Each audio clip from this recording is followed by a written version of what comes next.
జిల్లా పోలీస్ ఉన్నత అధికారుల ఆదేశాలతో నగరంలో ట్రాఫిక్ పోలీసులు స్పెషల్ డ్రైవ్ నిర్వహించారు. ఆదివారం ట్రాఫిక్ సిఐ చాన్ బాషా ఆధ్వర్యంలో రహదారులపై తనిఖీలు చేపట్టారు. ఈ తనిఖీల్లో భాగంగా నిబంధనలకు విరుద్ధంగా వాహనాలు నడుపుతున్న 18 మంది మైనర్లను పోలీసులు అదుపులోకి తీసుకున్నారు. వాహనదారులపై భారీగా జరిమానాలు విధించడంతో పాటు మైనర్లకు మరియు వారి తల్లిదండ్రులకు సిఐ కౌన్సిలింగ్ ఇచ్చారు. చిన్న వయసులో వాహనాలు ఇవ్వడం వల్ల కలిగే ప్రమాదాలు, చట్టపరమైన ఇబ్బందులను వారికి వివరించారు. ఇకపై మైనర్ల చేతికి వాహనాలు ఇస్తే కఠిన చర్యలు తప్పవని తల్లిదండ్రులను హెచ్చరించారు.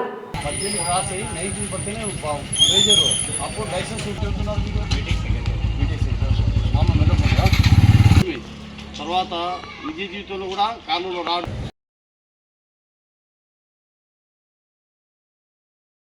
దయచేసి మైనర్ పిల్లలు బండి నడపడం వల్ల మీకు చాలా ఎఫ్ఐఆర్ చేస్తే గుర్తుపెట్టుకోండి.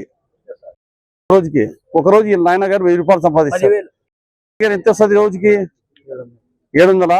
చూడు, పెద్ద విషయం కాదు. యాక్సిడెంట్ జరిగిన తర్వాత మీ పిల్లోని ప్రాణాపాయం వచ్చింది అనుకో. కాబట్టి దయచేసి పేరెంట్స్ మీరు ఆలోచించండి. మీ పిల్లలు వికలాంగులుగా కావాలా లేదు హెల్తీగా ఉండాలా అనేది మీ చేతిలో, మీ దాని మీద ఆధారపడి ఉంటుంది. బండి నడిపేటప్పుడు మేజర్ అయిన తర్వాతే బండి నడుపుతాము. మేము మైనర్లు కాబట్టి మైనర్లు బండి నడపము, నడపరు కదా. ఇంకా తేదీ 15/3/2026 సండే రోజు మా జిల్లా SP sir Sunil Sen sir గారు, అలాగే మా ఏఎస్పీ మేడం గారు, మా ఏఎస్పీ యుగంధర్ సార్ గారు, ఎస్పీ డిఎస్పీ సార్ గారు టౌన్లో మైనర్ పిల్లలు బండ్లు నడుపుతున్నారు, వాళ్ళ మీద స్పెషల్ డ్రైవ్ చేయమని చెప్తే ఉదయం ఈరోజు 8:30 నుంచి 12 గంటల వరకు మేము స్పెషల్ డ్రైవ్ చేస్తాము. ఇప్పటికీ 18 మైనర్ బండ్లు పట్టుకొచ్చాము.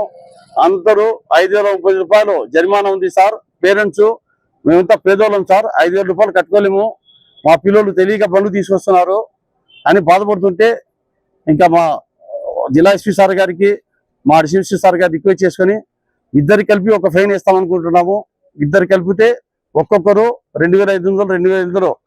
బాబు నీతో పాటు ఎవరున్నారు? ఇటా పక్కకు మీరిద్దరు రామకృష్ణ ఇప్పుడు మటుకు మా సారు జత చేసి ఫైన్ ఇస్తున్నాము. నెక్స్ట్ సార్ మటుకు 530 రూపాయలు ఒకరికే ఇస్తాం.